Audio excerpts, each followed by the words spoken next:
예루살렘에서 동쪽으로 약 한 4km 정도 떨어진 곳에 베단이라 하는 작은 동네가 있습니다.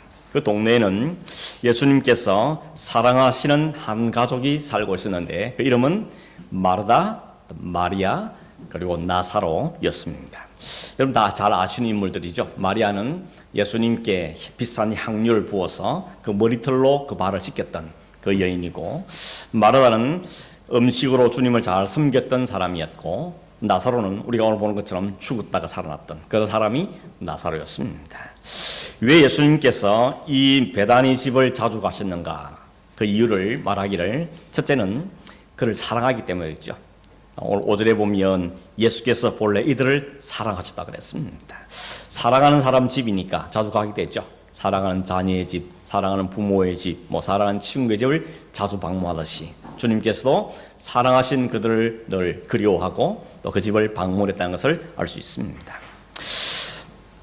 두 번째 또 하나 이유가 있는데, 어느 목사님 그러더라고요. 이 집에 맛집이 있기 때문이라고 이야기합니다. 왜냐하면 마르다가 워낙 음식 솜씨가 뛰어나서 주님께서 사역하시다가 쉼이 필요하시면 그 집을 찾아가서 쉬기도 하시고 또 맛있는 음식을 먹기도 하셨다는 겁니다. 그래서 그 집을 주님이 자주 찾아가셨다는 겁니다.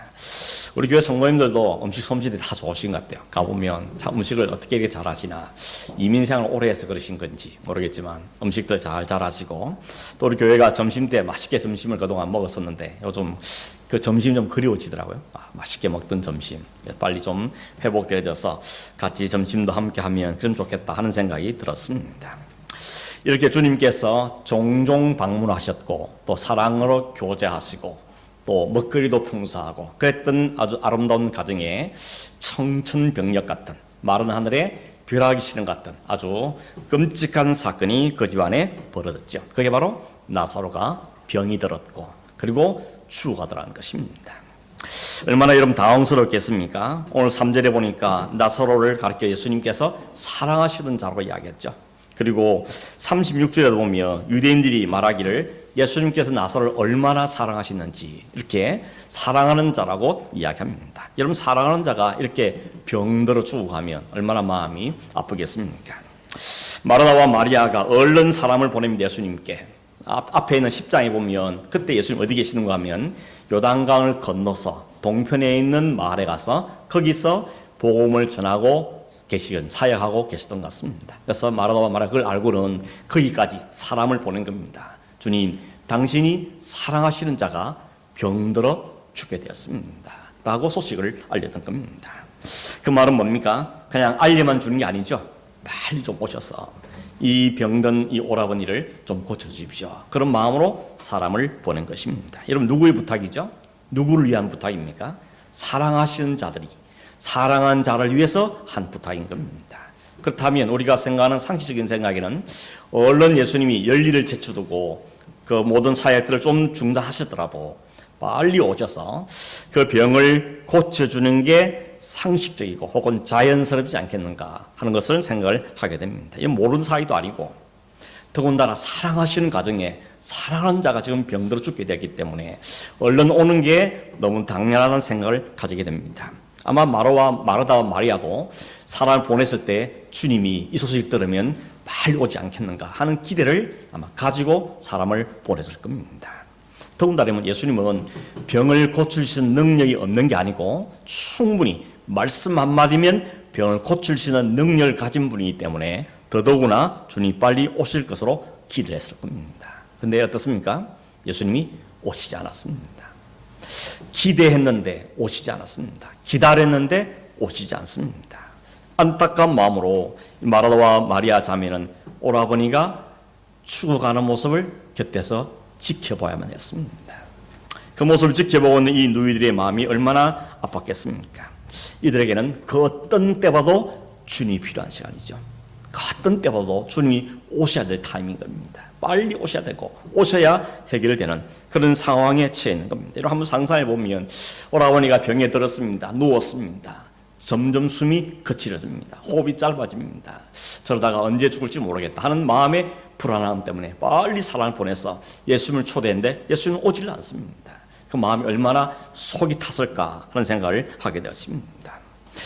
여러분도 그런 경우 있지 않습니까? 우리 가족 중에 한 사람이 병들어서 너무 힘들어하면 우리 곁에서 보는 사람이 더 힘들지 않습니까? 그런 것처럼 이 자매들의 마음이 얼마나 힘들었을까 모르겠습니다. 여러분 시간적으로 계산해 보면 이 자매들이 이미 충분히 소식이 갔을 것 같고 또 오시려고 마음만 먹으면 오실 시간이 충분히 지났음에도 불구하고 예수님이 오지를 않은 것입니다. 그리고 결국 오라버니가 숨을 거두었습니다. 장례식을 치른데도 오지 않습니다. 여러분 이게 그냥 남의 집 이야기거나 혹은 글 속에 있는 이야기면 별로 우리가 마음에 안 닿았거나 혹은 덤덤하게 읽을 수 있지만 이게 만약에 내 가정에 내 안에 일어나는 일이라면 우리에게 일어나는 일이라면 이게 이런 보통 문제가 아니라는 것입니다. 얼마나 속이 타고 얼마나 간절해지겠습니까? 이런 비유가 될지 모르겠지만 만약에 우리 가정에 어려움이 생기고 누군가 병들어 있는데 목사님 와서 기도 좀 해주시죠. 목사님 와서 고쳐주는까지는 기대 않고 기도라도 한번 해주면 좋겠습니다. 이런 마음으로 애타게 기다리고 있는데 소식도 없고 연락도 없고 전화를 안 받고 이러면 얼마나 마음에 원망스럽고 섭섭한 마음이 생겨지게 되겠습니까? 무슨 급한 일 있나 보다 이렇게 나이스하게 생각할 리가 없습니다. 마음에 불평과 또 섭섭한 마음이 생겨지는 것입니다. 더군다나 목사에는 병을 막 고칠 수 있는 능력이 없지만 주님은 충분히 능력을 가진 분이기에 그렇죠. 오시기만 하면 될 것 같은데 이런 기대를 갖고 있는 것입니다. 이미 여러분 4장, 5장, 6장에 보면 예수님께서 병자를 고치던 일이 많죠. 왕의 신하가 아픔을 보고 말씀하죠. 신하가 자기 아들이 죽게 됐다고 말하니까 가라, 네 아들이 살아있다 라고 말씀하실 때 그때부터 병이 낫기시다 그러죠. 5장에는 보면 베데스다 목가에서 38년 동안 병을 갖고 살았던 사람, 아무도 그를 못에 넣어준 사람이 없었어. 늘 병에 시름인 그 사람을 주님께서 일어나 걸어가라는 말씀 한마디에 그 38년간 괴롭던 병에서 나음을 잊게 되는 것을 보았습니다. 9장에도 그랬죠. 날 때부터 맹인, 한 번도 세상을 본 적이 없는 사람, 그 사람에게 말씀하시죠. 실로암 못에 가서 씻어라. 그랬더니 그 말씀대로 순종해 갔더니 눈이 밝아져서 모든 걸 보게 된 이런 놀라운 능력, 치유를 이루신 분이 주님이신 겁니다. 이렇게 이미 많은 사람들 고치신 주님이시고 더군다나 사랑하는 그 나사로의 주원 소식을 들으신 예수님께서 왜 이렇게 무심하게 모른 채 하셨을까? 평소에 다른 어떤 사람보다 사랑했던 나사로와 그 자매들이 아닌가 하는 것입니다. 혹시 사람을 보냈는데 소식을 못 들었을까? 그렇지 않죠. 읽은 성경 6절에 보면 예수님 기술을 못 들은 게 아니고 이틀을 일부러 더 유하셨다 그랬죠. 이틀을 더 묵으셨다고 합니다. 그러므로 예수님이 모르셔서 아는 게 아니라는 것입니다. 여러분 이런 말, 만약에 이 소식까지 이들이 들었더라면 예수님이 알고도 안 왔다는 소식을 들었다면 아마 마음이 더 무너졌을 겁니다. 그 마음에 이런 마음이 생기는 거죠. 진짜 우리 사랑하는 건 맞냐? 진짜 우리를 사랑하는 게 맞는 것인가? 정말 우리를 사랑하는 게 맞는가? 어떻게 다른 사람도 아니고 우리를 이렇게 대할 수 있는가 하는 마음에 섭섭한 마음이 생겨지게 되는 것입니다. 흔히 그러죠. 병 중에 제일 고약한 병이 섭섭병이라고. 참 섭섭하다. 이런 마음 들면 모든 게 다 꼬이기 시작하는 것이죠. 이 섭섭한 마음이 문제가 생기는 겁니다. 우리 이런 일이 생길 겁니다. 하나님에 대해서도 마찬가지죠. 내가 기도했는데 그리고 아무리 기도했는데도 불구하고 응답은 없고 오히려 내가 기도한 것보다 더 상황은 더 악화되고 그러면 우리 마음속에 하나님께 대해서도 섭섭함이 생기죠. 하나님 왜 말씀하지 않습니까? 왜 응답하지 않습니까? 왜 일을 안 이루어주십니까? 왜 안 풀어주십니까? 이런 섭섭한 마음이 우리 안에 계속 찾아오게 됩니다. 그때가 영적인 위기인 것입니다.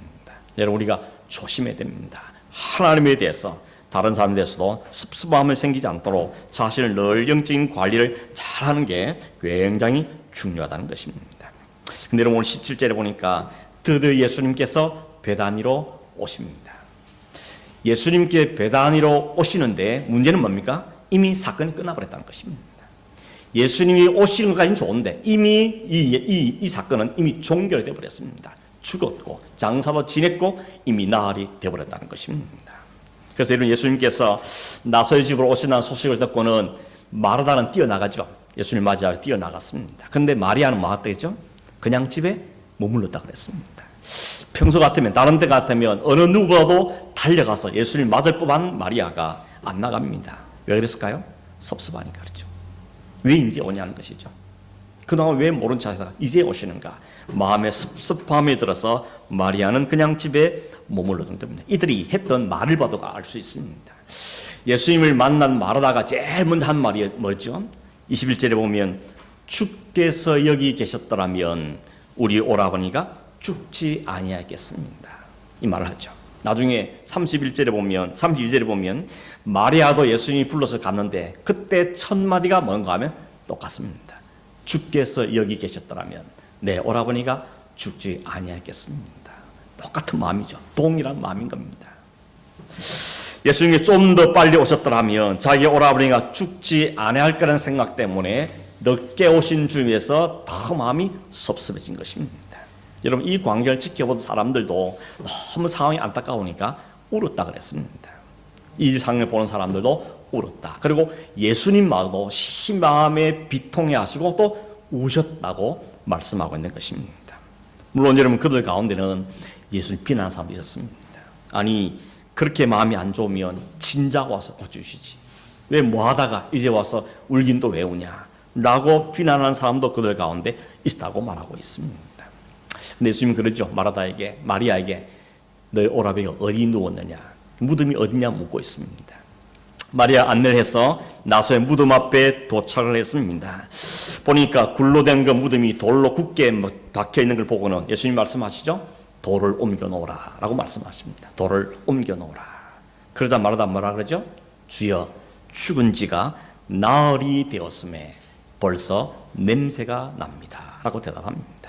여러분 왜 이렇게 하는 거면 당시의 유대인들은 죽은 사람의 영혼이 3일까지는 그 주변에 있다고 생각합니다. 그 무덤 주변에 있습니다. 근데 나흘째 되는 날, 4일째 되는 그곳에 더 이상 머무르지 않고 떠나간다. 이것이 당시 유대인들이 생각했던 거랍니다. 그래서 아마 말하도 그렇게 얘기하는 죠. 이미 나흘이 되었습니다. 이 말은 말이죠. 이제 더 이상 희망이 없습니다. 아무 소용이 없습니다. 주님이 오셨지만 이제 더 이상 아무런 일이 일어날 수 없고 아무런 소용이 없습니다. 이 이야기를 지금 마르다가 하고 있는 것입니다. 주님께서 나흘이나 늦게 오셨다고 이야기하는 것이죠. 여러분 이 마르다가 한 말이 오늘 말씀의 핵심의 내용입니다. 주여 나흘이나 됐습니다. 나흘이나 됐습니다. 이 말은 뭡니까? 자포자기한 마음이고 희망을 버린 마음이고 가능성이 없다는 말이고 원망이 섞인 말이라는 것이죠. 주님 늦게 오셨습니다. 늦으셨습니다. 나흘이나 4일이나 늦었습니다 라고 말하는 것이죠. 만약에 나흘 전에 오셨더라면 오라버니가 지금도 살아있을 텐데 지금도 살아계실 텐데 주님이 늦으시는 바람에 이 오라버니가 죽었다는 말을 하고 있는 것입니다. 이제 모든 희망 사라졌다는 겁니다. 도대체 이해가 안 된다는 겁니다. 왜 4일을 머물다 오셨습니까? 왜 늦게 오셨습니까? 이 말들을 우리도 많이 하죠. 주님 이때인데 주님 왜 침묵하십니까? 왜 주님 기다리십니까? 왜 우리에게 역사하지 않습니까? 이런 마음을 얼마나 많이 품습니까? 왜 아직도입니까? 얼마나 기도해야 됩니까? 얼마나 더 기다려야 됩니까? 얼마나 정성을 보여야 됩니까? 이런 말들을 우리가 푸념하듯이 하는 경우들이 많지 않습니까? 하나님이 그토록 기도했는데 침묵하시는 것 같고 아무리 이루지 않을 때 우리의 마음에 불평과 원망하는 마음을 가지게 되는 것입니다. 근데 이렇게 묻는 마르다에게 예수님 뭐라 그러죠? 이렇게 말씀하셨습니다. 내 말이 네가 믿으면 하나님의 영광을 보리라 하지 아니하였더냐라고 말합니다. 예수님은 전혀 자신이 늦게 왔다고 말씀도 하지 않고 내가 늦어서 미안하다 쏘리란 말도 하지 않습니다. 오히려 마르다에게 말하죠. 내가 뭐라 그랬냐? 믿기만 하면 하나님의 영광을 보리라고 말씀하지 않았냐라고 말씀합니다. 주님의 관심은 어디에 있습니까? 믿음에 있는 겁니다. 마르다 속에 믿음이 있길 바라셨고 그 믿음을 넣어주시기 위해서 주님은 이 일들을 진행하고 계셨던 겁니다. 여러분 앞서 좀 돌아가 보면 마르다가 처음 예수님께 달려와서 묻습니다. 주님 주께서 여기 계시더라면 내 오라버니가 죽지 않았을 터입니다 라고 말했을 때 주님이 그렇게 말합니다.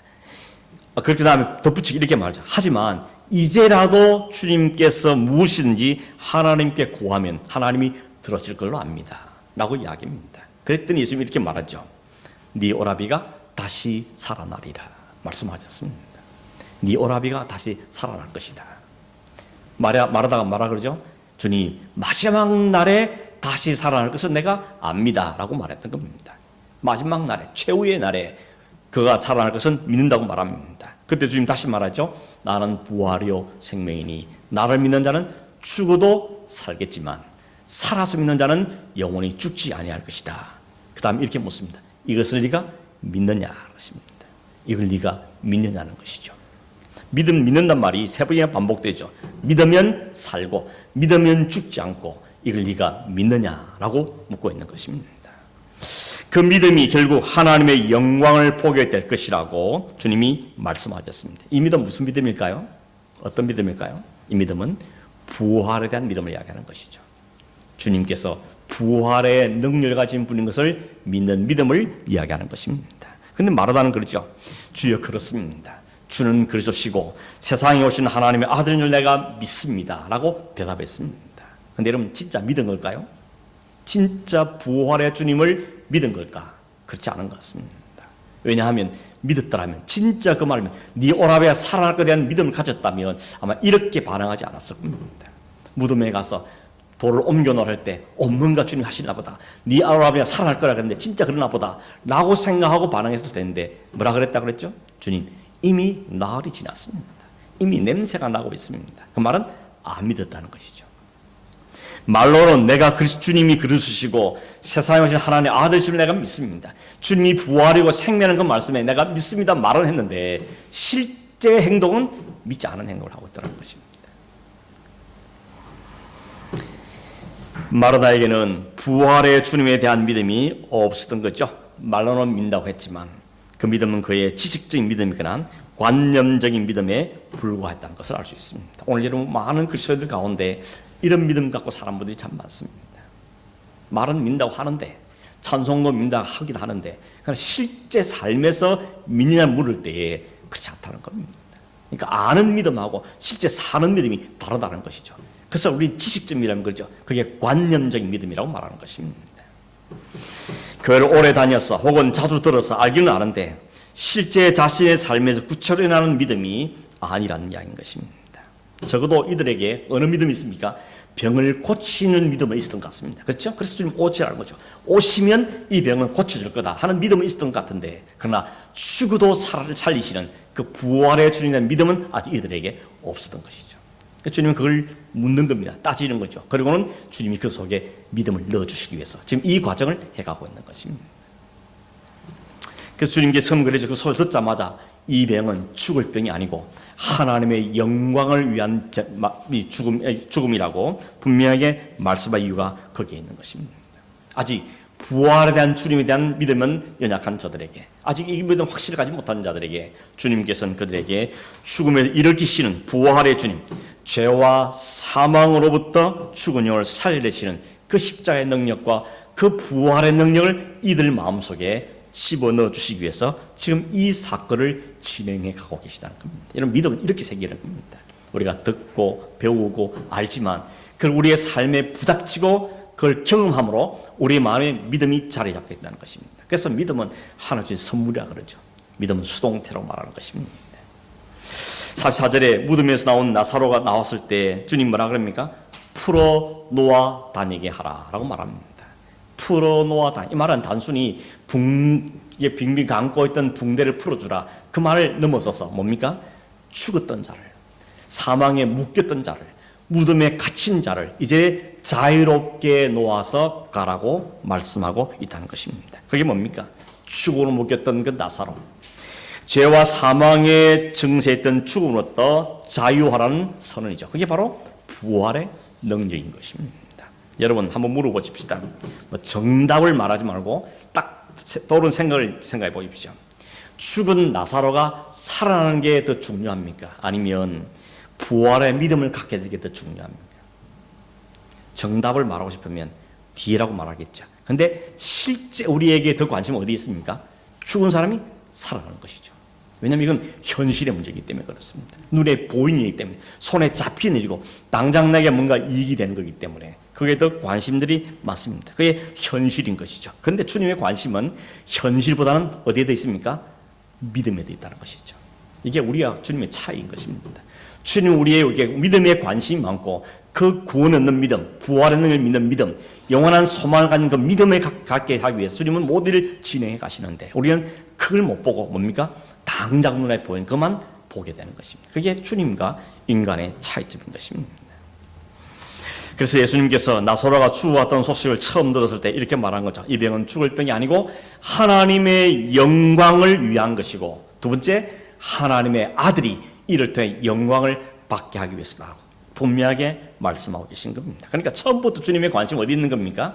이들의 믿음이 있던 것입니다. 이들이 병도 고치고 사랑하고 이런 건 있지만 아직까지 부활의 능력 중 죄와 사망을 또 일으키실 그 부활의 주님에 대해서는 아직도 분명히 믿지 못하는 걸 아셨기 때문에 이 사건을 통해서 그들에게 믿음을 넣어주시는 거죠.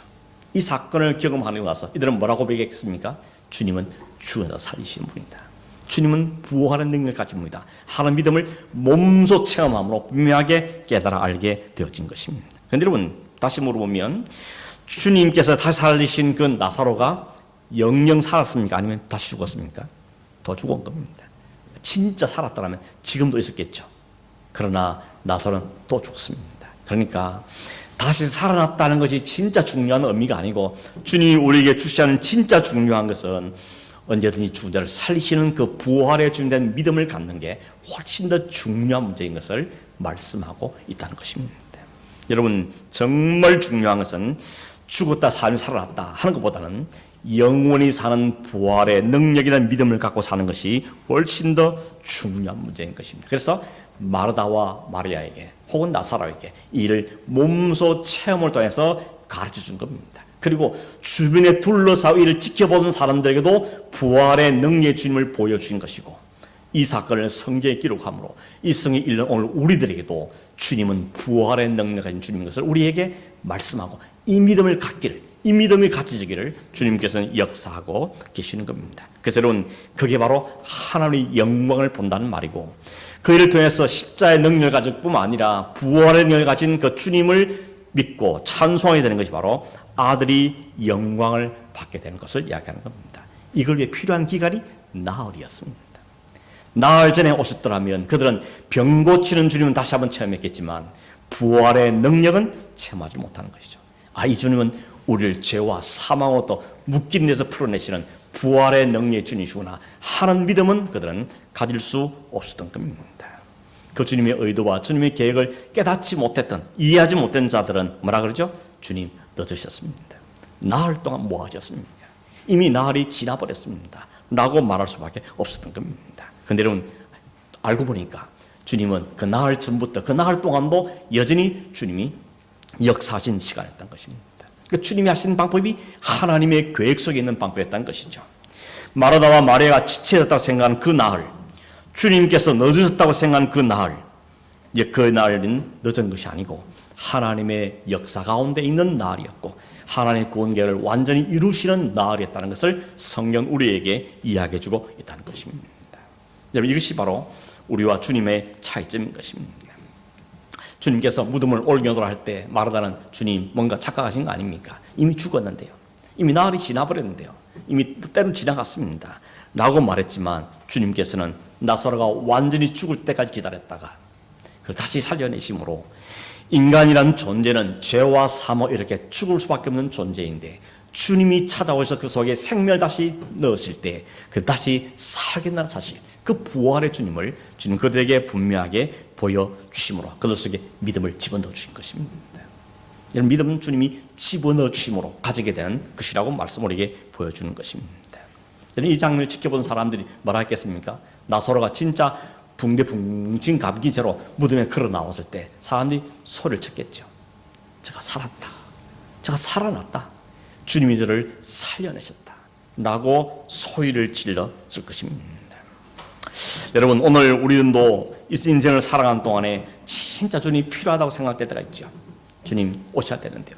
주님이 필요한 때입니다. 라고 말할 때 그걸 말씀드리는 겁니다. 기도하는 겁니다. 주님이 필요하십니다. 주님이 도움이 필요합니다. 주님이 오셔야 되겠습니다. 그런데 만일 그렇게 기도했는데 주님이 여전히 응답이 없고 침묵하시고 나타나지 않을 때 우리는 어떻게 됩니까? 낙심하지 말라는 겁니다. 하나님 향해서 실망했다고 말하지 말라는 것입니다. 왜 늦으셨습니까? 라고 불평한 자로 떨어지지 말라는 겁니다. 왜냐하면 주님은 나사로를 일으켰던 그 주님, 그 2000년 전 주님은 오늘 여전히 동일하신 주님이라는 것입니다. 그들에게 이 사건을 통해 믿음을 넣으신 그 주님께서 오늘 우리 안에 동일하게 역사하시는 신실하신 하나님 주님이시라는 겁니다. 하나님의 계획은 변함이 없으시고 실수가 없으시고 하나님의 타이밍에 반드시 역사하심으로 영광을 받으시는 분이기 때문인 것입니다. 모든 계획은 하나님의 뜻 가운데 하나님의 진행대로 이루어져 가고 있다는 것입니다. 우리는 그 시작을 사는 사람들이죠. 지금 당장 내 눈앞에 혹은 내 생각에는 이미 늦은 것 같고 벌써 냄새가 나는 것 같고 이미 돌무덤 속에 갇혀버린 것 같은 모든 다른 것 같지만 그러나 주님은 끝이 아니라 말씀하시죠. 주님이 포기하지 않는 한, 주님이 찾아오시기 전까지 주님이 오시는 한 그것은 포기할 일이 아닌 것을, 끝이 아닌 것을 우리에게 분명하게 말씀하고 있다는 것입니다. 여러분, 주님은 오늘도 주님의 때에 그분의 타이밍에 우리를 찾아오시죠. 이미 우리를 찾아오셔서 어떻게 하셨습니까? 죄와 사망 가운데 누운 우리들을 찾아오시고 우리를 부르셨죠. 아무개야 나오너라. 그 죄야 그 사망에서 일어나라고 말씀하셨습니다. 이게 살아난 자들이 바로 우리의 삶 성도의 모습인 것이죠. 죄와 모든 속박과 굴레로부터 우리를 풀어놓아 자유롭게 주신 분인 겁니다. 여러분, 이 주님에 대한 믿음이 있으면 어떻게 해야 되겠습니까? 기다릴 수 있게 되는 겁니다. 똑같은 상황이 다시 반복될 때 그전에는 하나님 늦으셨습니다. 나흘이나 늦으셨습니다. 이제 소망이 없으면 그렇게 말했던 그 믿음에서 주님 이제는 기다리겠습니다. 이번에 주님이 하실 줄을 믿고 내가 기다리겠습니다. 주님의 때에 주님의 타이밍에 일하실 줄 내가 기다리겠습니다. 주님이 하실 때가 그때가 온타임이지 내가 생각한 때가 온타임이 아님을 내가 믿습니다. 고백합니다. 라고 우리는 말할 수 있게 되는 것이죠. 주님은 이 믿음 우리에게 갖기를 원하시는 겁니다. 그래서 이 나사로 가정에 이 일을 이루시켰던 것이고 이 사건을 성경에 기록함으로 오늘 우리의 동일하게 말씀하고 계십니다. 그 하나님이 지금 하나님이고 그 주님이 지금 너의 하나님이고 너의 주님이라고 우리에게 말씀하고 계시는 겁니다. 주님 우리 원하시는 이 믿음이 우리에 있기를 바라는 것이죠. 이 믿음을 있는 사람은 기다릴 수 있습니다. 믿음이란 뭡니까? 기다릴 수 있습니다. 하나님의 소망과 하나님의 때를 기다리면서 잠잠히 기다릴 수 있는 것이죠. 불평과 원망과 포기할 수 없는 상황 속에도 주님이 하실 때를 기다리고 주님이 하실 일 바라보고 기대하면서 기다릴 수 있는 것이 바로 믿음을 가진 사람의 특징인 것을 우리에게 보여주는 것입니다. 오늘 여러분, 저와 여러분이 이 믿음을 다시 한번 확인하고 소유할 수 있기를 바랍니다. 하나님은 살아계시고 하나님은 우리의 타임이 아니라 하나님의 때대로 역사하시고 우리 눈에 보기에는 우리의 생각에는 늦은 것 같이 보여도 하나님은 하나님의 정확한 때에 역사하셨어. 결국 우리 입술에 뭐가 나옵니까? 아, 주님이 그때 그렇게 하신군요 하는 고백을 받아내시고 하나님의 영광을 받기를 원하시는 주님이신 것입니다. 여러분, 이 주님을 우리가 우리의 짧은 지식과 이해를 통해서 일하지 않고 하나님의 방법으로 일하시는 그 하나님을 다시 한번 분명히 확신하고 그 믿음을 갖고 주님을 소망하며 살아가는 그 믿음의 승리한 삶이 되기를 주의 이름으로 축원합니다. 기도하겠습니다. 감사합니다. 찬양을 한 곡 우리가 듣겠습니다. 제가 이번 주간에 받았던 한국에 계시는 어느 목사님이 보내신 곡이었는데 제목이 4 Days Late. 오늘 이 요한복음 11장을 그대로 이렇게 표현한 그런 찬양의 곡이었는데 한번 우리 같이 들으면서 찬양을 들으면서 오늘 말씀을 다시 한번 정리하는 시간을 좀 가져보겠습니다. 네, 한번 기도하겠습니다. 하나님 아버지 감사합니다. 우리의 생각, 우리의 관심, 우리의 타임으로 하나님을 움직였던 우리를 용서하시고 늘 우리에게 하나님의 타임을 보게 하시고 여전히 우리 가운데 역사하신 하나님을 깨달아 알 수 있는 믿음을 우리에게 넣어주셔서 부활의 주님, 소망의 주님, 우리 가운데 여전히 역사하신 그 주님을 소망함으로 기다릴 수 있고 감사할 수 있고 찬송할 수 있는 우리의 삶이 되도록 은혜를 베풀어 주시옵소서. 아버지는 4일이 늦었다고 말했지만 그 시간마저도 주님의 계획 안에 있는 시간이었고 하나님 역사는 쉬지 않는 시간이었음을 우리가 바라보며 이 믿음 갖고 우리도 감사하며 살고 주 안에서 승리하는 삶을 살아갈 수 있도록 도우시며 우리 어른들을 만날 때마다 여전히 우리 가운데 계시는 그 주님을 소망하는 믿음의 삶을 사는 우리 온 성도 될 수 있도록 역사하여 주시옵소서. 그러하신 예수님의 이름으로 기도하옵나이다. 아멘.